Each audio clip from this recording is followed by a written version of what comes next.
Hey, this is Judge Napolitano wishing you a Merry Christmas and a Happy New Year from Fox and Friends. Coming up, we just told you how the new budget cuts benefits, they don't benefit our retired vets. So how do the families feel? A veteran military spouse reacting next. You're going to want to watch that. All right, the Senate will vote for a final passage this week on a budget deal, which will have bipartisan support. Many military families are calling foul on the pension cuts to them. Yesterday, Republican senators will be led by Senator Sessions making a plea to Congress. Here's Kelly Ayotte. Think about it. Someone has been injured in Afghanistan, one of our men and women in uniform. We've all been to Walter Reed. They've received a disability retirement, and what happens? Here's our thanks to you. We're going to cut your cost of living increase. I know that within the trillions we're going to spend over the next decade, that we can find $6 billion rather than taking it off the backs of our men and women in uniform. Joining us right now to weigh on this is Navy veteran and 2012 Military Spouse of the Year, Jeremy Hilton. Jeremy, what's your reaction to this pension cut? It's over a long term, but it's going to add up. We just also looked at this, the cost in military pay for a 20-year veteran who is disabled, $124,000. How significant is this? Brian, thanks for having me on. Military families and the men and women that serve in our military consider this a massive breach of faith with the service that we've rendered to America. That $124,000, that's because of the compounding interest that's related to that small, what they call small, 1% cut.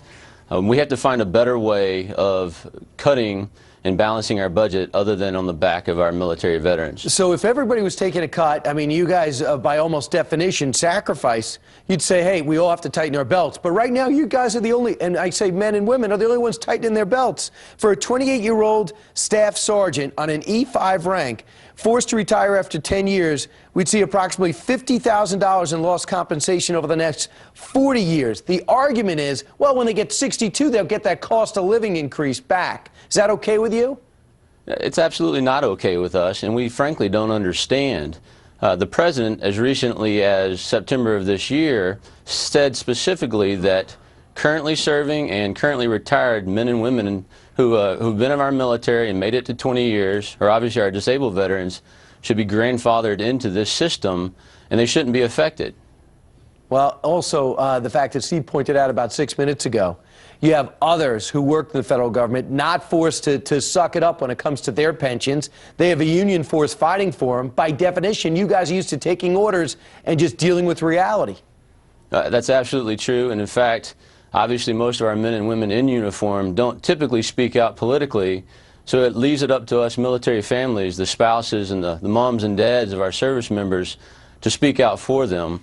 We don't have a union. All we have is our faith in the American people, and the more that they hear about this budget deal, we think the more they'll think this shouldn't happen, and we should figure out a way to fix it. Right. Listen to what Paul Ryan said to the Weekly Standard, who's co-author of this two-year budget deal. He says the changes are appropriate because servicemen and women who retire in their 40s after serving for 20 years are still young enough to maintain a job. Your reaction? Well, I don't know what Paul Ryan was thinking, honestly. We all heard some of these quotes, and we think most of our families are lower middle class, maybe middle class after a long career.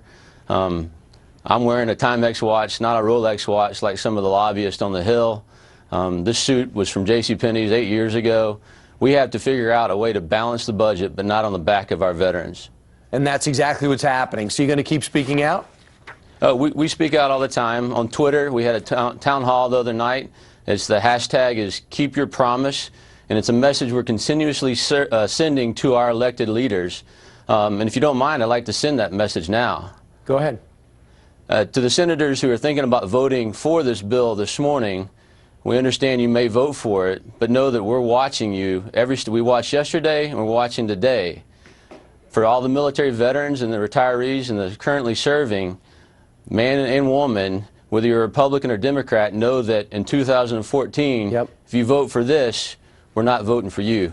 Well, 12 Republicans crossed and voted for it. It was 63-33 of cloture, so we'll see what happens when it comes up officially. Jeremy Hilton, thanks for your service and your family, and thanks for sharing your views this morning. Thank you, Brian. All right, coming up straight ahead.